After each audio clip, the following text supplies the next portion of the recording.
লালমনিরহাটে তিস্তা নদীতে দেখা দিয়েছে ভাঙন। নদীগর্ভে চলে যাচ্ছে ফসলি জমি, বসত ভিটা সহ বিভিন্ন স্থাপনা। আতঙ্কে নির্ঘুম রাত কাটাতে হচ্ছে নদী পাড়ের অনেক মানুষকে। অনেকে ভাঙন থেকে ঘরবাড়ি নিরাপদে সরিয়ে নিচ্ছেন। ভাঙন কবলিত মানুষ এখন ত্রাণ চায় না, তারা চায় দ্রুত তিস্তা মহাপরিকল্পনার বাস্তবায়ন। লালমনিরহাট থেকে রকিবুল হাসান রিপনের তথ্যচিত্রে ডেস্ক রিপোর্ট।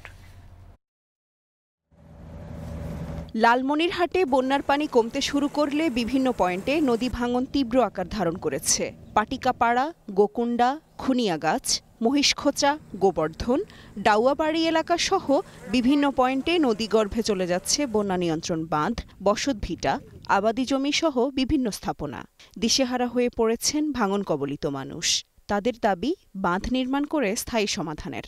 নদীর কল্পনার নিচ্ছে তো, কিন্তু আমরা আজ প্রায় 10-15 বছর থেকে আমরা শুনতেছি আমাদের নদীটার কোনো কাজ হইতেছে না। ছেলে মেয়ে পড়াবার দেয় খুব কষ্ট, জীবনের মধ্যে খুব কষ্ট, কিন্তু টাকা পয়সা তো নাই। ভাঙন রোধে নদীর বাম তীরে জিও ব্যাগ দিয়ে ভাঙন রোধের চেষ্টা করেছে পানি উন্নয়ন board.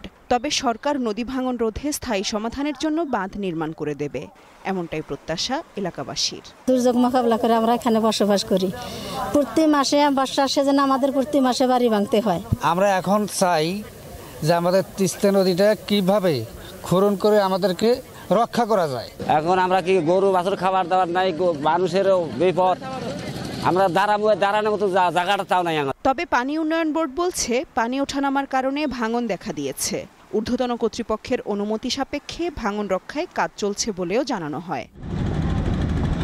Global television, news desk.